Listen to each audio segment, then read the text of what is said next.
to talk to you about Nagarjuna, one of the greatest of Indian philosophers, one of the patriarchs of Zen Buddhism, the founder of a school of Buddhism known as Madhyamaka. The Madhyamaka school is a skeptical school of Mahayana Buddhism. It's one that expresses no positive theses of its own, in a sense.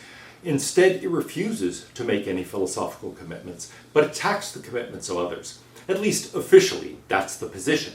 It's one that commits itself to a kind of quietism, to a silence, and to the extent that there is a belief associated with it, it's that the nature of things consists in emptiness, something that has deep echoes throughout the entire Zen tradition. But today I want to focus on a narrow aspect of Nagarjuna's thought, his skeptical arguments addressed to the Nyayikas, addressed to the Nyaya Vaisheshika way of looking at philosophy. Nagarjuna himself was active in the 2nd and 3rd centuries, interestingly, not too distant in time from Sextus Empiricus. And so there were similar movements of skepticism going on in Indian philosophy and Greek philosophy at the same time. This is not accidental. Alexander brought philosophers from Greece to India with him when he went, and there were a number of Greek philosophers, including Pyrrho, the founder of Pyrrhonian skepticism, who went to India to talk to Indian philosophers and to study, in fact, philosophy in India. The Indian philosophers had a deep influence on Greek philosophy, and it's conjectured that much of Greek skepticism is really the direct or indirect influence of philosophers in the Buddhist tradition. Well, Nagarjuna is writing around the time, a little before the time of Sextus Empiricus, but long after Pyrrho went. He is reflecting that same skeptical tradition, however. And his skepticism is directed specifically against externalist views of knowledge. Now, within the West, most skeptical arguments are addressed against the possibility of justification. There are infinite regress arguments against justification, for example. If you give a justification, well, I can ask what supports the justification you gave, and it looks like you get pushed back into an infinite regress. There are similar arguments in Nagarjuna, but in this case, it's not about justification. It's instead about reliable sources of knowledge. So let's review. Anyone can say knowledge consists of warranted true belief. To some extent, there's agreement about that. Why? Because everybody agrees that knowledge, to be knowledge, has to be true, and that you can't know something unless you believe it. Warrant is simply defined as whatever has to be added to true belief to give you knowledge. So, to some extent, it's just analytic. It is something that is automatically true, that is warranted true belief. Warrant is just defined as whatever added to true belief gives you knowledge. But now, the externalist says, what is warrant? It's a matter of an external relation to something outside. In its most common form, the belief that's at issue here, that constitutes the knowledge, has to be derived from a reliable source. It has to come about in the right way, from the right kind of source. There are other externalist views. There has to be a relation between the belief or the reasons for the belief and its truth or the fact in the world that the belief is about. Maybe that fact has to cause the belief, or if the fact weren't there, if the belief were not true, you would not believe it. However we explain that connection, that's another kind of approach to an externalist account. But the Nyayika account is one based on reliabilism. The belief has to come from a reliable source of knowledge. For example, in that tradition, perception, inference, comparison or analogy, and testimony. Now, if we think of things this way, we can think, well, okay, why would we deny that somebody has knowledge? Why would we deny that knowledge is even possible for anyone about anything, as the Madhyamakas do? Well, one way would be to say nothing can be true. That would be a form of skepticism, to say truth is unattainable or truth is impossible. Another would be to say there's no such thing as belief. But that's not been the most common way of dealing with this. Most people attack the idea of warrant. Most Western skeptical arguments are directed against warrant as justification. Nagarjuna's arguments are directed against warrant as having a reliable source. What's the problem there? Here's what Nagarjuna has to say about it. If for you there's a source of knowledge, for each and every object of proof, in other words, each and everything you claim you know, then tell how in turn for you there's proof of those sources. If by other sources of knowledge there would be a proof of a source, that would be an infinite regress. In that case, neither a beginning, middle, nor an end is proved.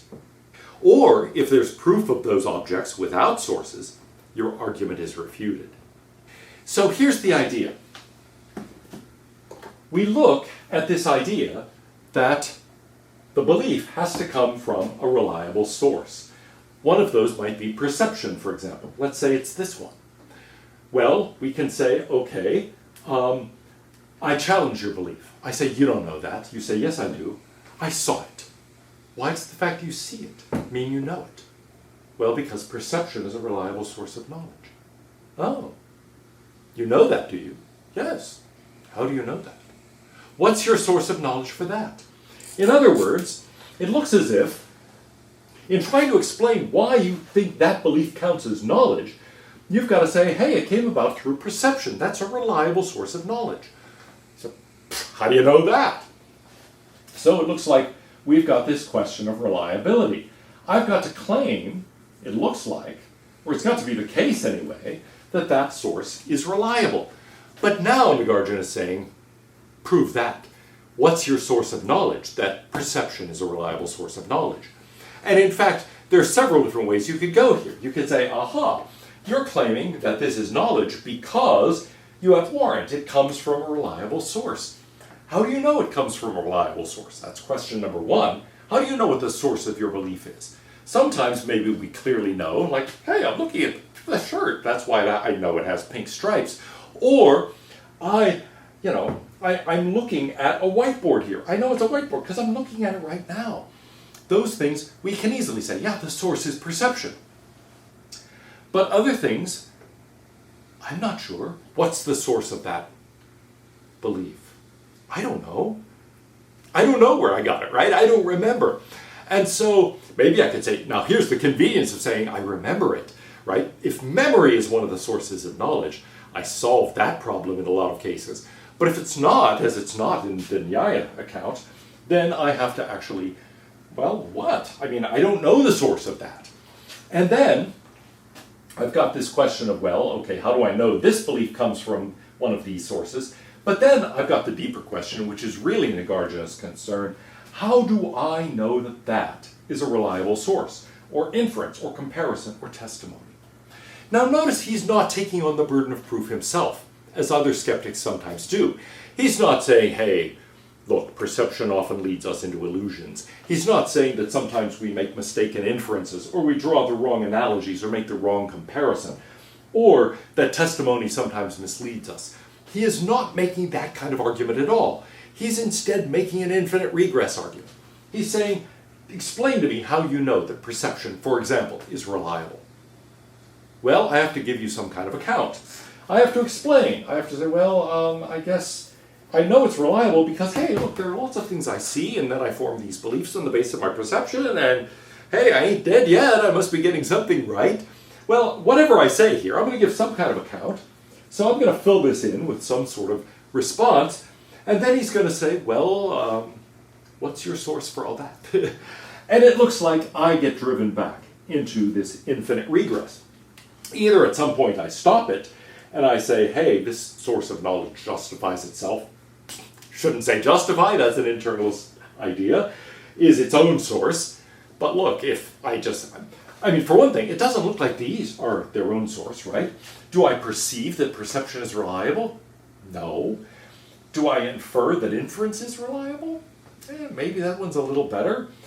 Do I derive from comparison that comparison is a legitimate source of knowledge? It wouldn't seem so. Testimony. Do I hear that testimony is a reliable source?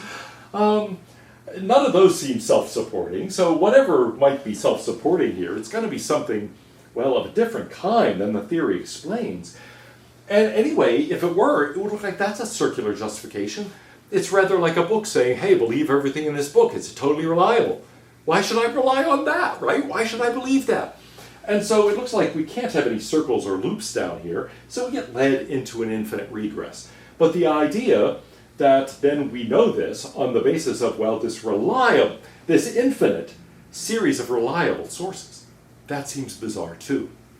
So go back to our general form of an infinite regress argument. If we assume that we have knowledge and that warrant is a matter of being derived from a reliable source, and we assume there can't be any loops of justification, and in general you might say that, look, it can't go on forever, whether by a loop or by something that's self-verifying its own reliability, or from an infinite descending series that's strict, where everything is distinct. None of those work, and we say, but there has to be a reliable source. We end up saying, I'm sorry, that can't work. It turns out then there's got to be something. There would have to be something outside of this that isn't derived from a reliable source that actually makes it all work. And so this ends up falling apart. All of those things can't be true at the same time.